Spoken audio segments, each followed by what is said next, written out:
Okay, Matt, so as you were saying just a moment ago, you pulled one out there. You Pull a rabbit out of the hat. I was going to...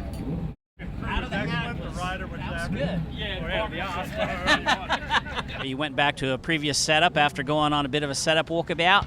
A setup walkabout's exactly what we did. But, you know, to be honest with you, as I said earlier, we have a new bike, and if we just try and stay in front, or, you know, because we're a couple of tenths in front and just try and stay there, then we never know what the bike's capable of. So this morning we made a lot of changes for the second session, and you know, it just didn't work. And we know that doesn't work now. We know that sort of direction is somewhere we have to stay away from.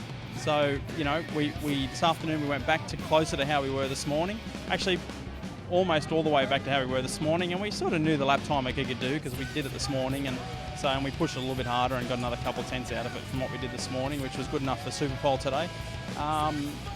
But in the end, like I said, it's a brand new bike. We're here to make this motorcycle better, but, you know, the 2009 Gixxer, first and second in its debut here, what can you say? You know, I mean, it's an awesome piece of gear, and in saying that, it's a very different piece of gear. I mean, it's surprising how different it is to the 08 model, and there's some things that we're going to have to rethink about the way we're going to go about them as to the result we're going to get. And so it's an interesting motorcycle. They've definitely done things differently to what they have in earlier models that we're used to.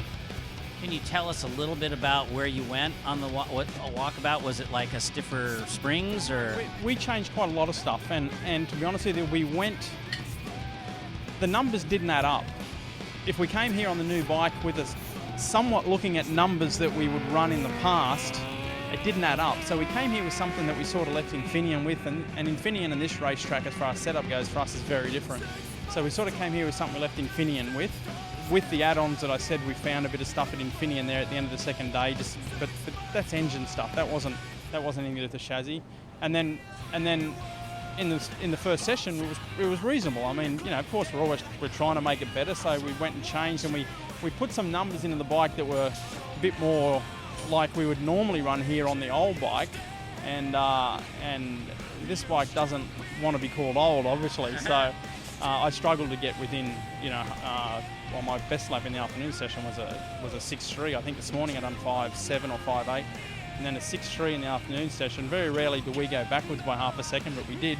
And just then we stepped up and done a 5.6, which was good enough for this afternoon. But it's a different animal, and we've got a little bit to learn, that's for sure. And but it can only get better while we're collecting data and doing some different stuff.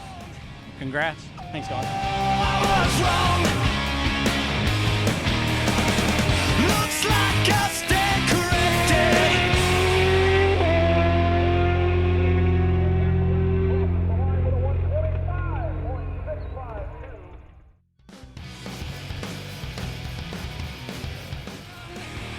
Used to be